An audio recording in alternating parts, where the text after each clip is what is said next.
Scenes may not be suitable for very young audiences. Parental guidance is recommended. Ang programang ito ay naglalabas ng sensitibong eksena at impormasyon. Striktong patnubay at gabay ng magulang ang kailangan.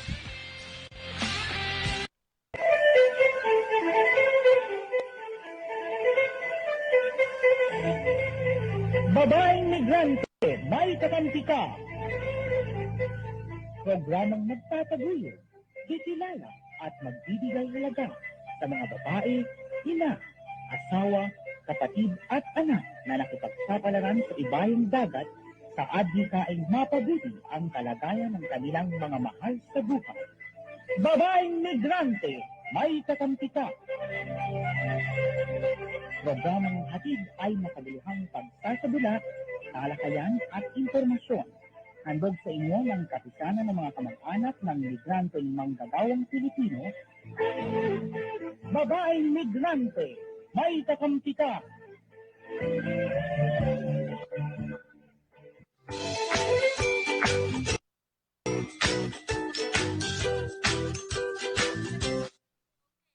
Wala. Yun. Okay, isang magandang tanghali po sa ating lahat. At para sa mga nanonood sa atin, magandang araw po sa inyong lahat. Ito po ang inyong lingkod, Fenny Cudemos, para sa ating babaeng migrante, may kakampi ka. Ayan. Marami po kami ibibigay sa inyong mga iba't ibang mga ulat. Ayan, mga sabi natin nga dahil itong nakaraan ay nagkaroon ng Seafarers Week, right? Pinagdiriwang ng mga seafarers at yung families nila, syempre kasama tayo doon, ang paghihirap, hindi naman paghihirap pala, yung mga naibigay at naidulot ng seaman sa atin. So, nagkaroon sila ng mga, kasi parang bigyan natin ng pahalaga ang mga seafarer natin, kaya mamaya po malalaman natin, may bagong bigay sa inyo ang OWA, ang Overseas Workers Welfare Administration. Ito ang Seafarers Hub. Di ba ang ganda? Para sa inyo to, tingnan natin. Ganda.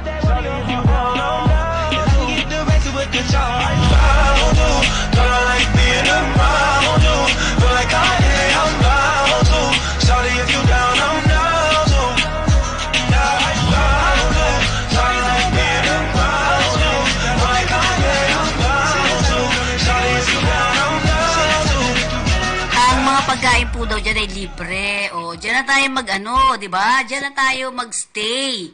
Yan, ito po yung, for the first time, di ba? Ang ganda-ganda. So, hindi na kayo po doon sa, na mainit na, tapos walang pagkain, na doon kayo lahat, nagkita-kita kayo doon, di ba? Sa may mabandang Mabini, dumalapit sa Luneta, di ba? Sa may Kalaw, yon, Kalaw pala yung sinasabi ko. Parang hindi maganda, ang init, pawis na pawis ka, eto yung hub para sa inyo. Seafarers Hub, ulitin natin. Ang Seafarers Hub po ay nasa Mabini na. Di ba? Tingnan natin, ulit. Ayan. 1108 Mabini Street, Zone 72, Barangay 670, Ermita, Manila.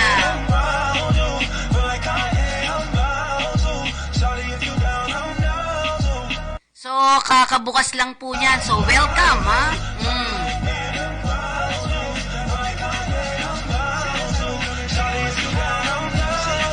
Libre kape dyan. May mga pamerienda pa. Di ba? Ang cute, ang ganda. Seaman. Yun, ulitin natin kung nasaan banda siya. Dito sa Mabini ito, So, malapit yan sa opisina namin doon, di ba? Paano nga ulit? Bigyan natin ang telephone number ulit. Ang address niyan,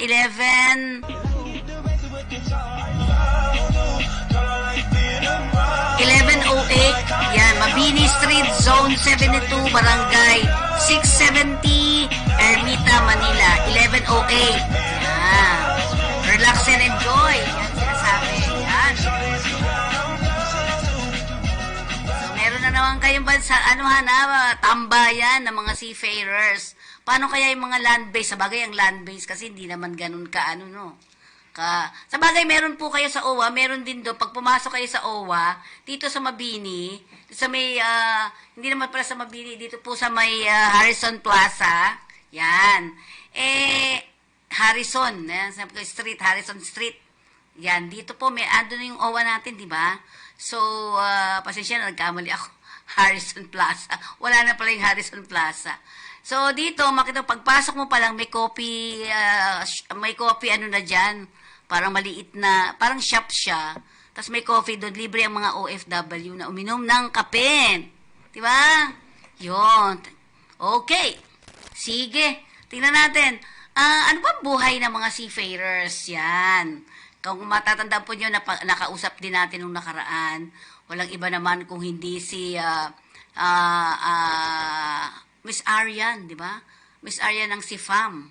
Sige, tingnan natin ang buhay ng mga seafarers para makikita rin ang ating mga Si manluloko daw kung tawagin.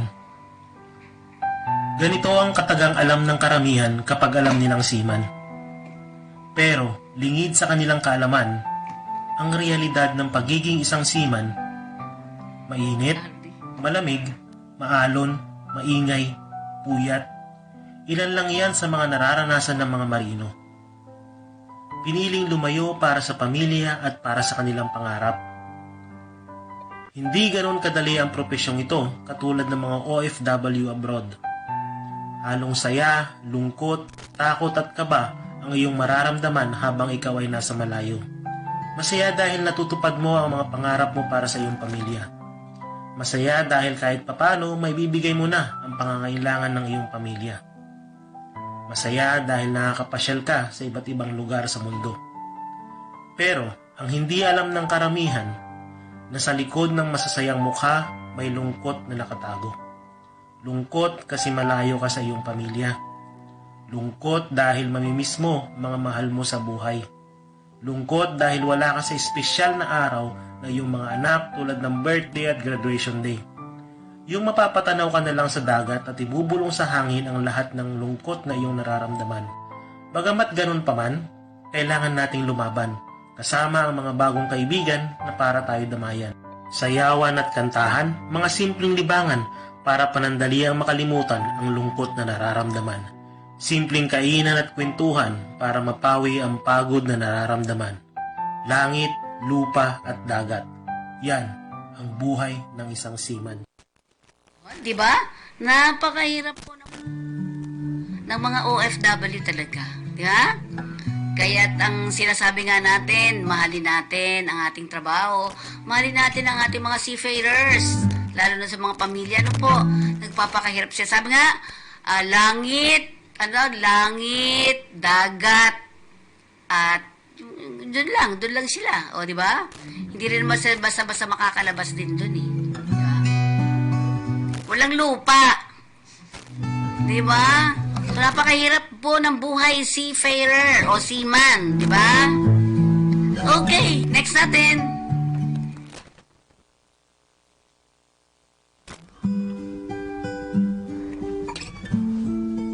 Ayan.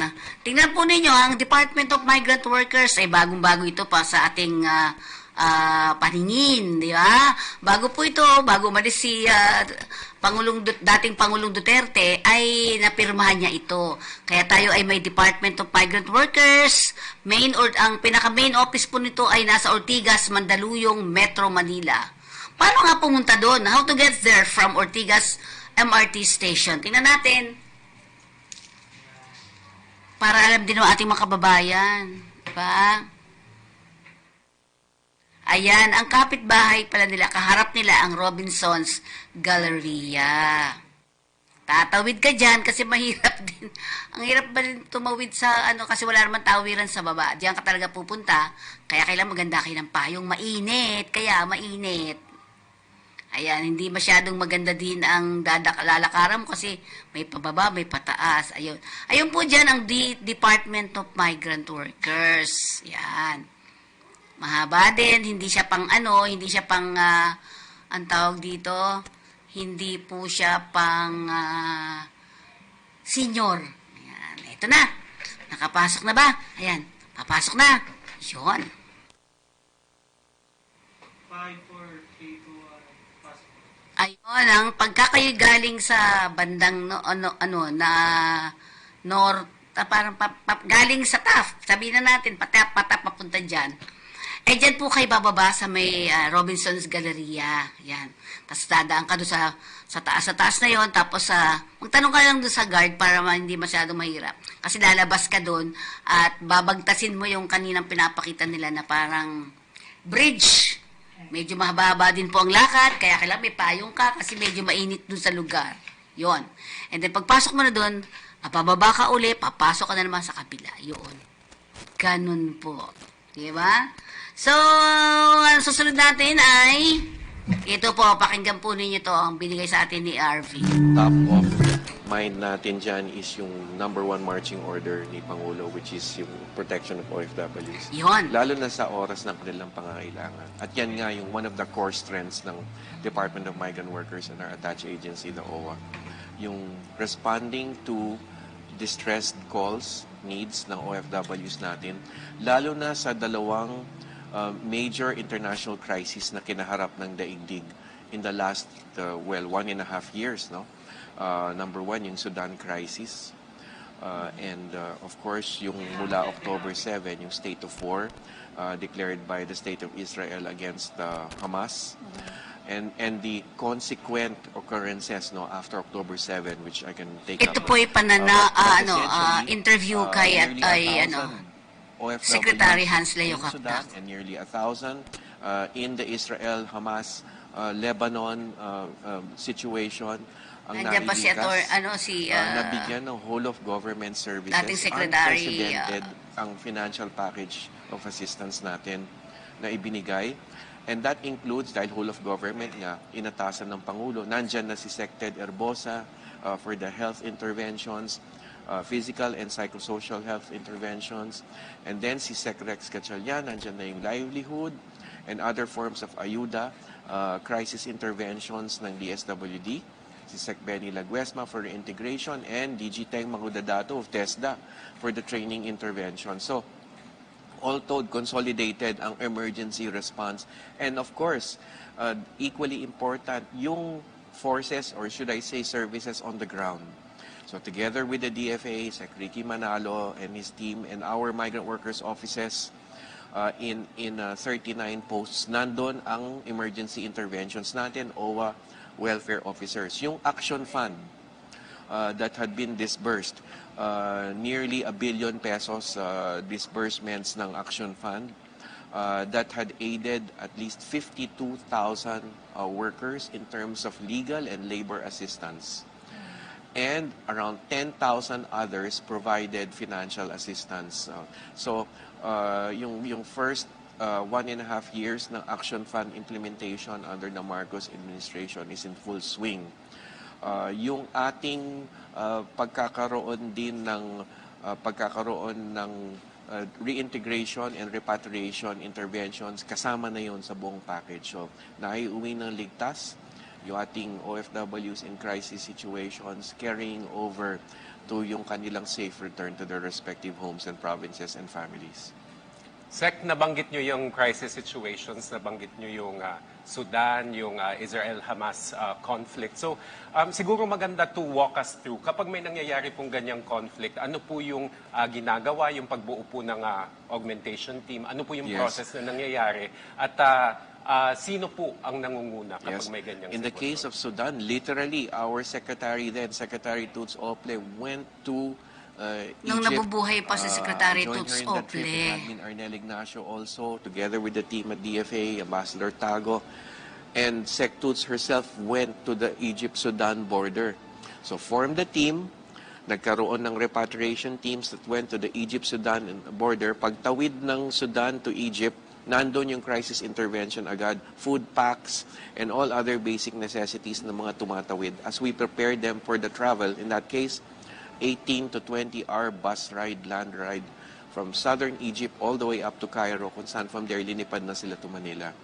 So it takes mobilizing personnel, obviously, but also the financial resources and transport and accommodation. Kasi pagdating sa Cairo, sa Leihun Hotel, in-accommodate pa muna to prep them for the return home. And upon return home, yun nga, yung binanggit ko kanina, yung whole of government crisis management naman na inatasan ng Pangulo.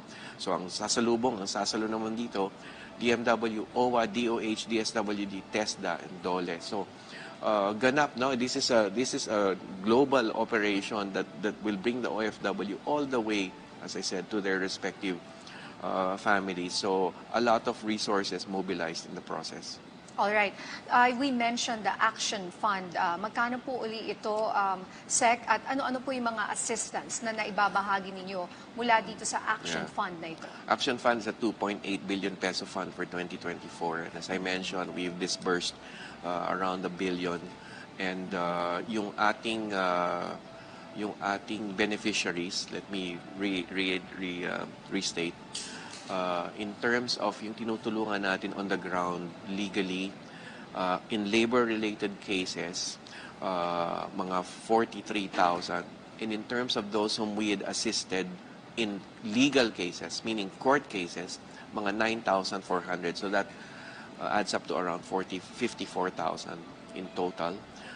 In 1.5 years, in a year, I should say, kasi we inherited the legal assistance program of the DFA July lang last year. So wala pa nga, well, it marks, first year today, July 1st. First year ng pag-inherit natin ng legal assistance program in accordance to the law from the DFA. So 54,000 helped with their labor-related claims and legal assistance, meaning court claims. Court cases either in defense or yung kasong sinusulong nila. So with this effort, patuloy lang ito.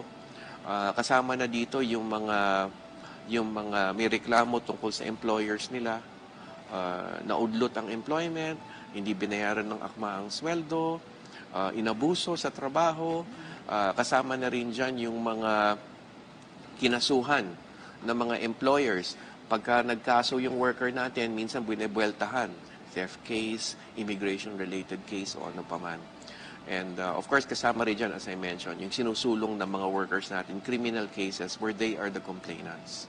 In a variety of cases, rape cases, physical injuries cases, and certain other types of claims, court claims that they may have against their employers. So ganap ang when it comes to the Action Fund, and that's not even counting yung financial assistance, yung humanitarian assistance, as SecToots called it, around 10,000 beneficiaries inabutan ng halaga ng pera. And as I said, unprecedented ang financial package. Yung mga nanumbalik from Israel and Sudan, 50,000 pesos ang binigyan. That's the highest. Usually, in previous stints ko with the POA and OWA, mga 10,000, 20,000, malaki na. But here, 50,000 pagdating ng mga returning workers from Sudan and Israel and those in warlike conditions.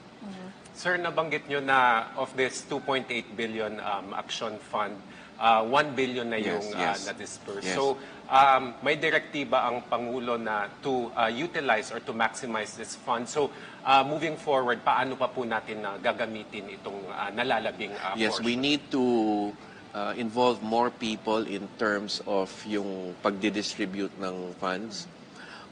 Hopefully, wala nang ma-distress. No? Of course, that is our fervent wish. Wala nang magkaroon ng problema. But kung nagkaroon ng problema, yung distribution ng ating funds. No? So, we're calling, of course, on better ways in which people can access the fund. There's always an area of improvement. And in this case, yung mga hotlines natin, palalawigin pa natin para mas magkaroon ng maiting na proteksyon at maidudulog yung mga workers o pamilya nila yung gusto nila.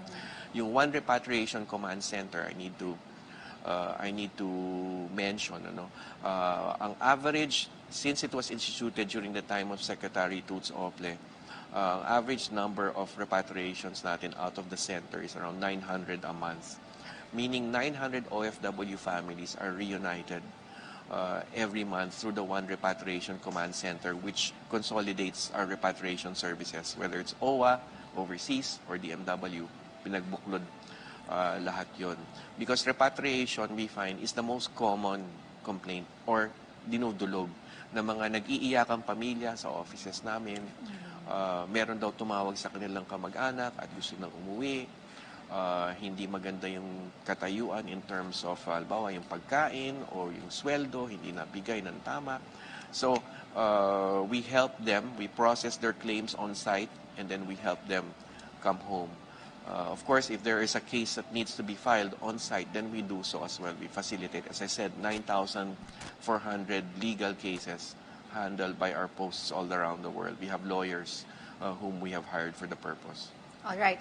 Secretary, let's talk about the seafarers. No? Ayun, nabibitin po muna namin kayo, dahil sa mahaba po kasi yun. Pero antabayanan lang po ninyo at ilalagay natin ang kabuuan. Ano po? Sige, tingnan naman natin, ma-RTBM nga tayo, yung water project ng ating Pangulo. Siya dinaluhan niya. Tingnan nyo. Para matiyak po yung equitable distribution po ng tubig mula rito sa dam, lalo na po sa mga underserved areas. Well, this is the whole point of this project, this massive project that we have done. Dahil nakita natin kaagad na may mga areas na hindi talaga nagkakaproblema sa tubig. Kaya natin tinulungan dahil itong project na ito. At saka malaking PPP project ito, kaya naman nabuo. At now I'm very happy to be able to say that yung mga ibang lugar na dati ay hindi regular ang kanilang ang kanilang supply ng tubig ay magkakaroon na ng regular na supply. And that's the important thing. That's really what this is all about. Alam naman ninyo, binubuo natin yung Department of Water Management, binubuo natin, marami tayong ginagawa sa NIA, para sa water management din. At lahat ng ating private sector partners ay tumutulong para nga dito sa ating mga ginagawa. Dahil napakahalaga, napaka-importante na magandang supply natin ng tubig. At lalong-lalo na sa mga malalaking syudad na nauuna na dyan ay siyempre yung NCR.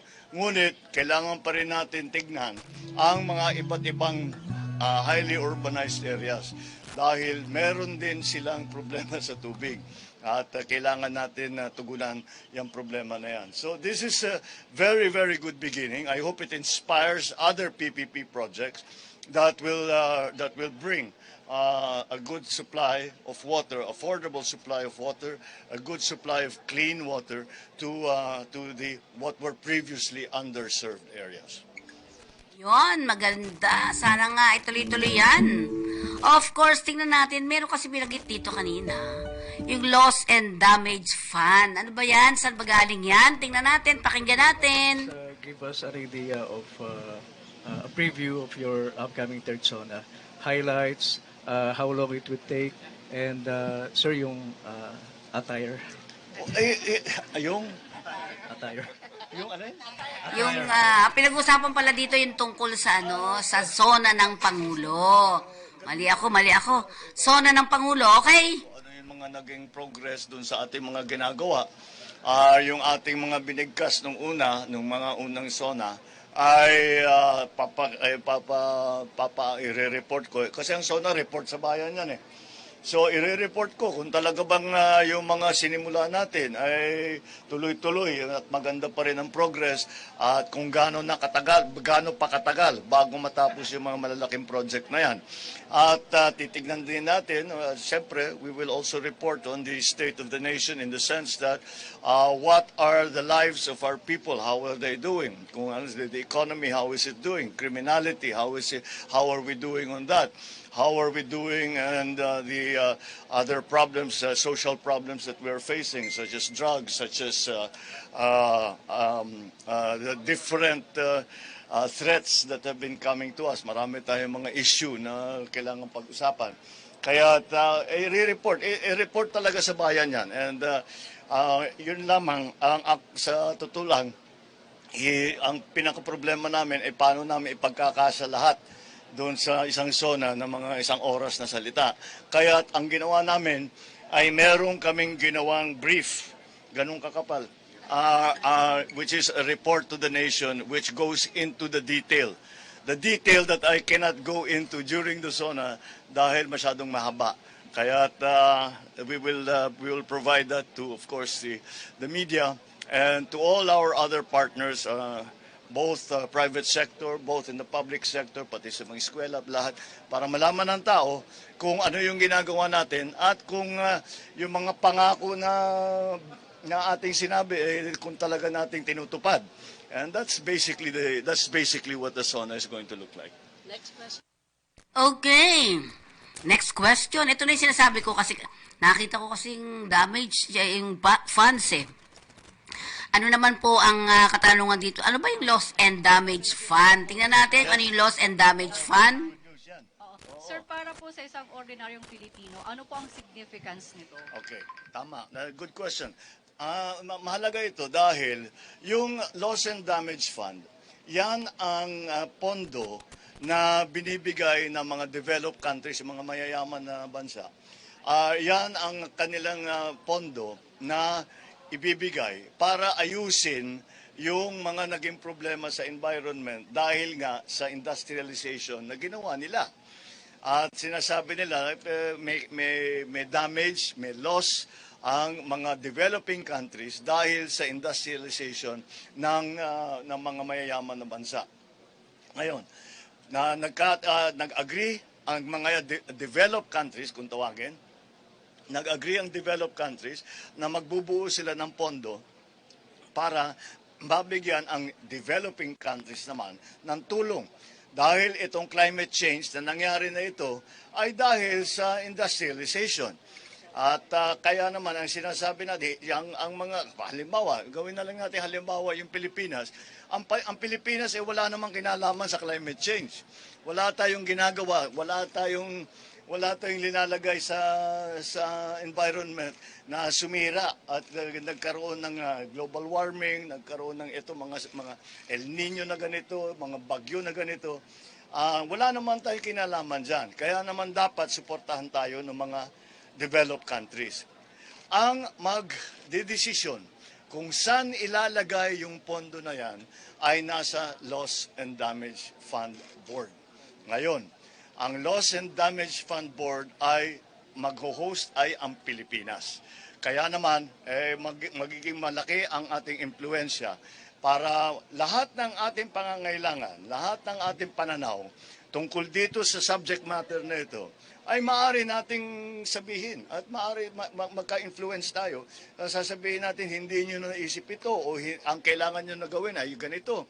Lahat ng mga ganyan, may boses tayo na malakas. Yan ang pinaka-importanteng resulta sa pag-host ng Pilipinas sa Loss and Damage Fund Board. Okay. Ano ba ang susunod natin? Pakialaman nga natin kay Pastor Kibuloy.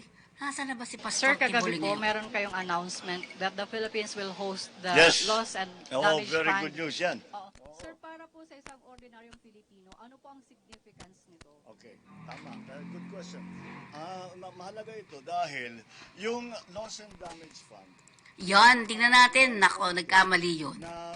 na Pastor Kibuloy, ano ba ang ano ni dyan? Tungkol doon sa pera, ano? Yung 10 million na parang pabuya para sa mga makakakita at magre-report kung nasaan si Pastor Kibuloy. Yan. Okay.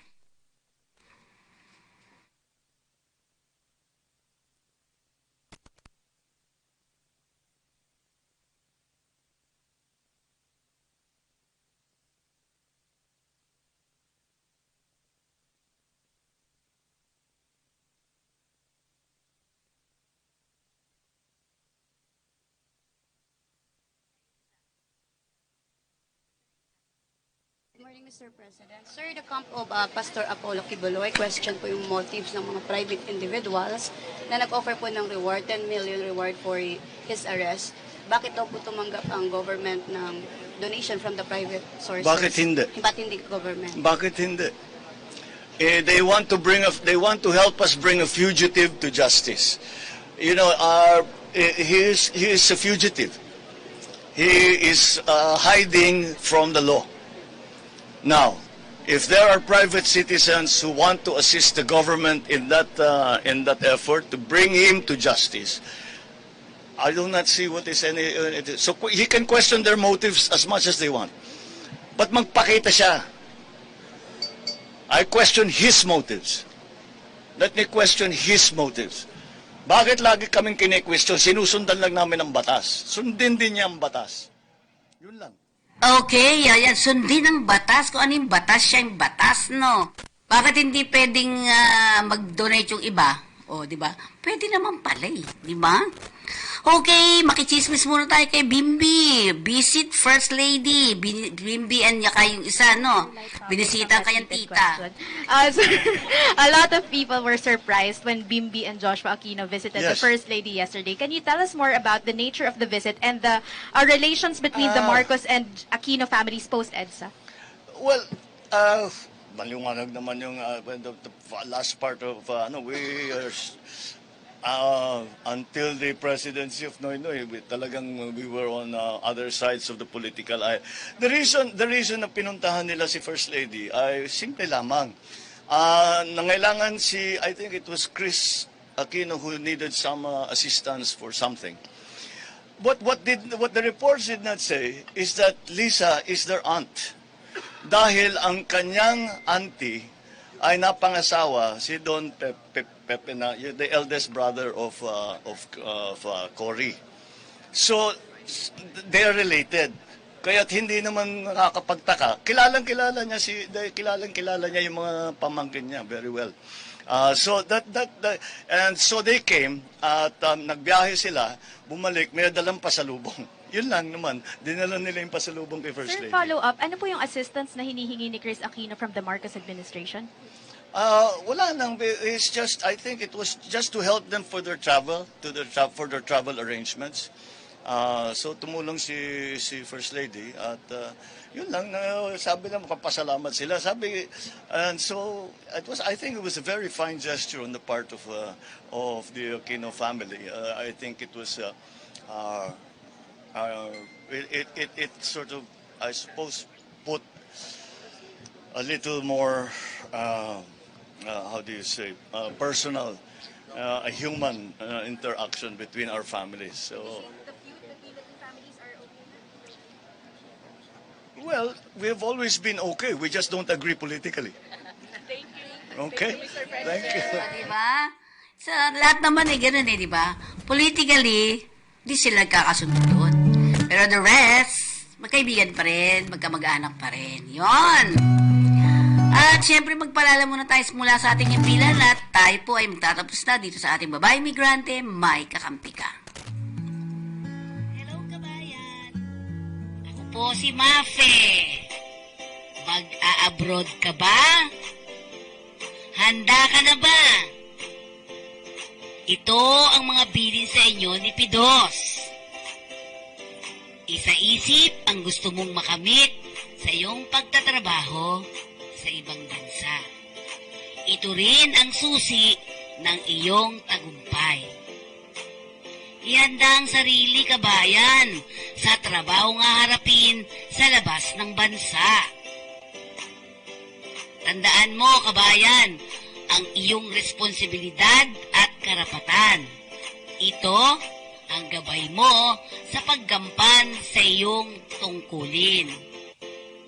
Mangkop ka rin sa batas at kultura ng bansang pupuntahan. Ito ang iyong magiging pansamantalang tirahan. Pangalagaan mo rin ang kalusugan. Kailangan ang malusog na pangangatawan sa trabahong gagampanan. Buksan mo ang isipan sa bagong kaalaman at kasanayan. Ito ay hagdan sa muling tagumpay. Kabayan, pakipag-ugnayan sa pamilyang naiwan. Panatilihing buo ang pamilya kahit malayo ka. Mag-ipon dahil ang katuparan ng iyong mga pangarap ay nakasalalay dito. Maghanda at magplano para sa iyong pagbabalik, kabayan, ha? May mga ahensya naman ng pamahalaan na makatutulong sa oras ng pangangailangan.